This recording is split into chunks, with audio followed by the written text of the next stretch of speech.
Hello and welcome to the Fighting Moose Podcast. I'm your host and narrator, Jason Hendrickson. This is a podcast where I retell stories, some fictional and some historical, that can be enjoyed by people of all ages. One of my recent activities that I am pursuing is wildlife photography. In my yard, there are a lot of birds, squirrels, deer, possums, and rabbits, just to name a few. One bird that I have captured with my camera phone but haven't gotten with my big camera is the belted kingfisher that lives by the river. It's hit or miss when I see him, but it always seems that I see him when I don't have my camera or if I'm on my way to do something. So he is my next target for my camera. Until then, let's read a story about some feathered diggers from the book The Burgess Bird Book for Children, written by Thornton W. Burgess. Now, let's turn to today's story. I hope you enjoy. Let's begin.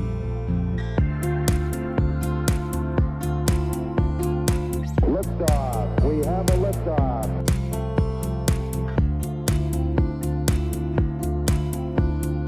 We choose to go to the moon in this decade and do the other things, not because they are easy, but because they are hard.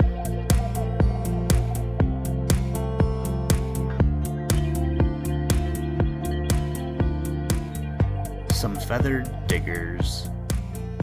Peter Rabbit scampered along down one bank of the Laughing Brook, eagerly watching for a high, gravelly bank such as Grandfather Frog had said that Rattles the Kingfisher likes to make his home in. If Peter had stopped to do a little thinking, he would have known that he was simply wasting time. You see, the Laughing Brook was flowing through the green meadows, so of course there would be no high, gravelly bank because the green meadows are low. But Peter Rabbit, in his usual heedless way, did no thinking. He had seen Rattles fly down the Laughing Brook, and so he had just taken it for granted that the home of Rattles must be somewhere down there. At last, Peter reached the place where the Laughing Brook entered the big river. Of course, he hadn't found the home of Rattles, but now he did find something that for the time being made him quite forget Rattles and his home. Just before it reached the big river, the Laughing Brook wound through a swamp in which were many tall trees and a great number of young trees. A great many big ferns grew there and were splendid to hide under. Peter always did like that swamp. He had stopped to rest in a clump of ferns when he was startled by seeing a great bird alight in a tree just a little way from him. His first thought was that it was a hawk, so you can imagine how surprised and pleased he was to discover that it was Mrs. Longlegs.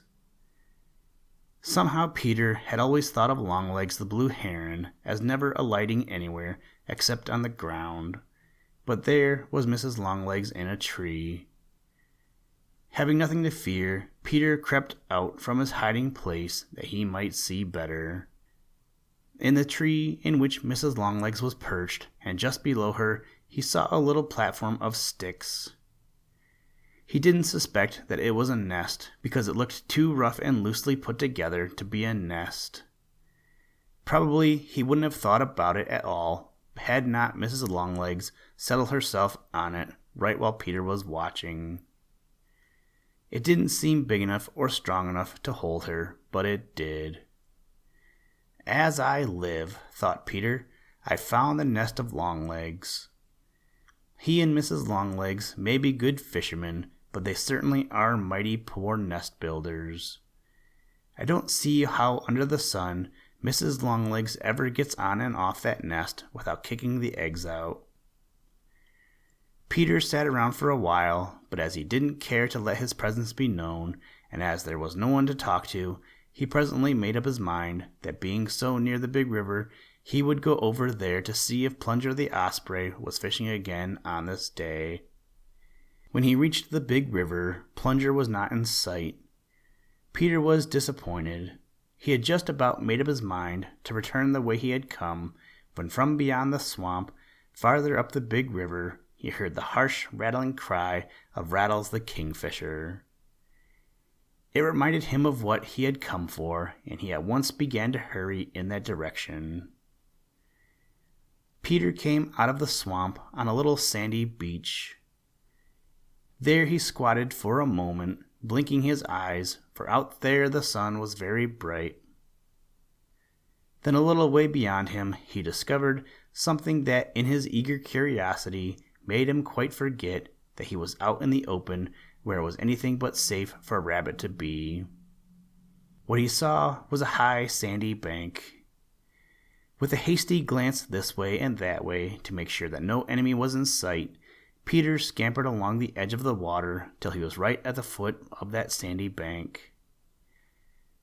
Then he squatted down and looked eagerly for a hole such as he imagined Rattles the Kingfisher might make.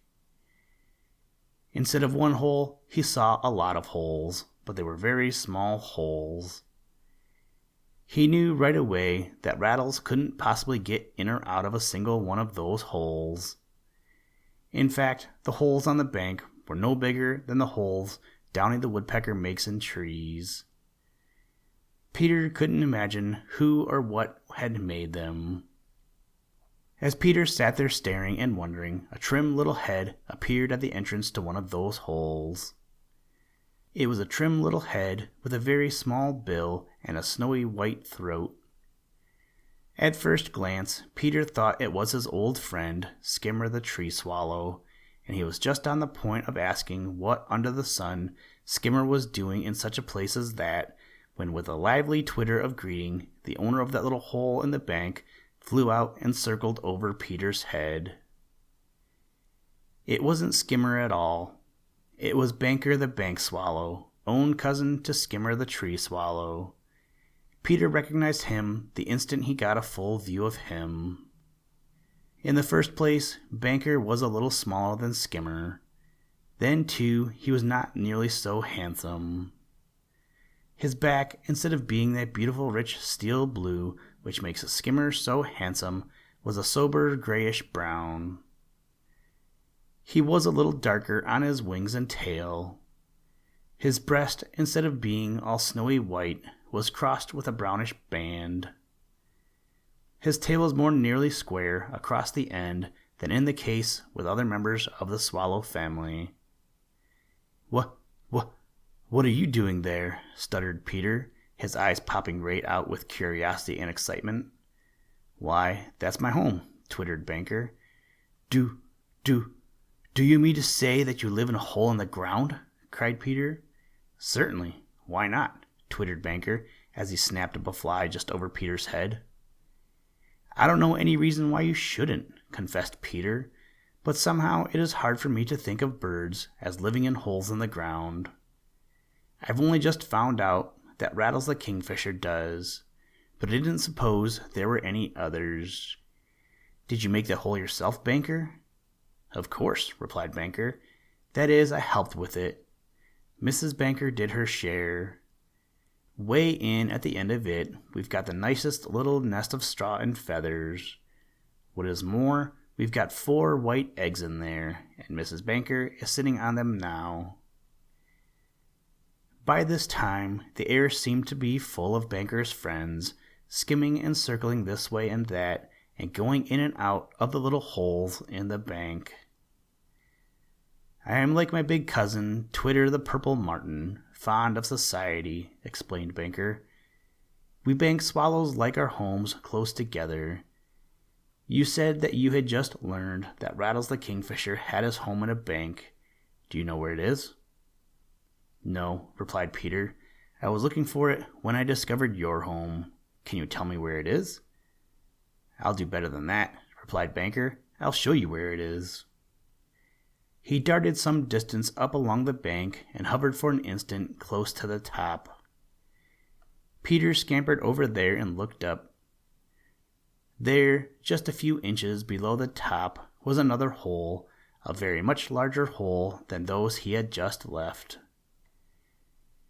As he was staring up at it, a head with a long, sharp bill and a crest which looked as if all the feathers on the top of his head had been brushed the wrong way was thrust out. It was Rattles himself. He didn't seem at all glad to see Peter.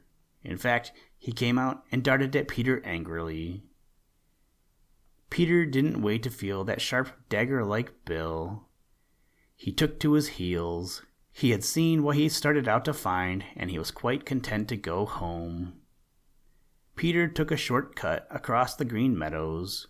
It took him past a certain tall, dead tree. A sharp cry of "Killie! Killie! Killie!" caused Peter to look up just in time to see a trim, handsome bird whose body was about the size of Sammy Jay's, but whose longer wings and longer tail made him look bigger. One glance was enough to tell Peter that this was a member of the hawk family, the smallest of the family. It was Killie the sparrowhawk. He is too small for Peter to fear him, so now Peter was possessed of nothing more than a very lively curiosity and sat up to watch. Out over the meadow grass Killie sailed. Suddenly, with beating wings, he kept himself in one place in the air and then dropped down into the grass. He was up again in an instant, and Peter could see that he had a fat grasshopper in his claws. Back to the top of the tall, dead tree he flew, and there ate the grasshopper. When it was finished, he sat up straight and still, so still that he seemed a part of the tree itself. With those wonderful eyes of his, he was watching for another grasshopper or for a careless meadow mouse. Very trim and handsome was Killie. His back was reddish-brown, crossed by bars of black. His tail was reddish-brown, with a band of black near its end and a white tip. His wings were slaty blue, with little bars of black, the longest feathers leaving white bars. Underneath, he was a beautiful buff, spotted with black. His head was bluish, with a reddish patch right on top. Before and behind each ear was a black mark. Right away, Peter remembered that Jenny Wren had told him about Killie's making his nest in just such a hole. I wonder, thought Peter, if that is Killie's home. Just then, Killie flew over and dropped in the grass just in front of Peter, where he caught another fat grasshopper. "Is that your home up there?" asked Peter hastily. "It certainly is, Peter," replied Killie. "This is the third summer Mrs. Killie and I have had our home there." "You seem to be very fond of grasshoppers," Peter ventured. "I am," replied Killie. "They are very fine eating when one can get enough of them." "Are they the only kind of food you eat?" ventured Peter. Killie laughed. It was a shrill laugh. "I should say not," said he. "I eat spiders and worms and all sorts of insects big enough to give a fellow a decent bite. But for real good eating, give me a fat meadow mouse. I don't object to a sparrow or some other small bird now and then, especially when I have a family of hungry youngsters to feed. But take it the season through, I live mostly on grasshoppers and insects and meadow mice. I do a lot of good in this world, I'd have you know." Peter said that he supposed that this was so, but all the time he was thinking what a pity it was that Killie ever killed his feathered neighbors. As soon as he conveniently could, he politely bade Killie goodbye and hurried home to the dear old briar patch, there to think over how queer it seemed that a member of the hawk family should nest in a hollow tree and a member of the swallow family should dig a hole in the ground.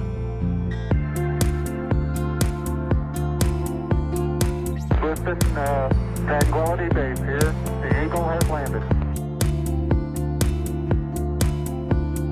That's one small step for man, one giant leap for mankind.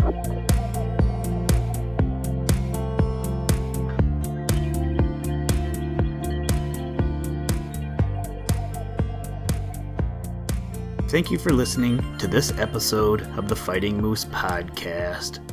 Please join us next time as we read another exciting story. Today's music was provided by the artist Analog by Nature, and the audio clips were provided from NASA. For more information to download and or listen to audio or materials from all our recordings, or to contact us, please visit www.thefightingmoose.com, or you can follow the links in the show notes. If you enjoy the podcast, please leave us a review wherever you get your podcast or on iTunes, and tell a friend. Thank you for your patronage, and as always, try and do a random act of kindness every day. Mission complete, Houston. After serving the world for over 30 years, the space shuttle turned its place in history, and it's come to a final stop.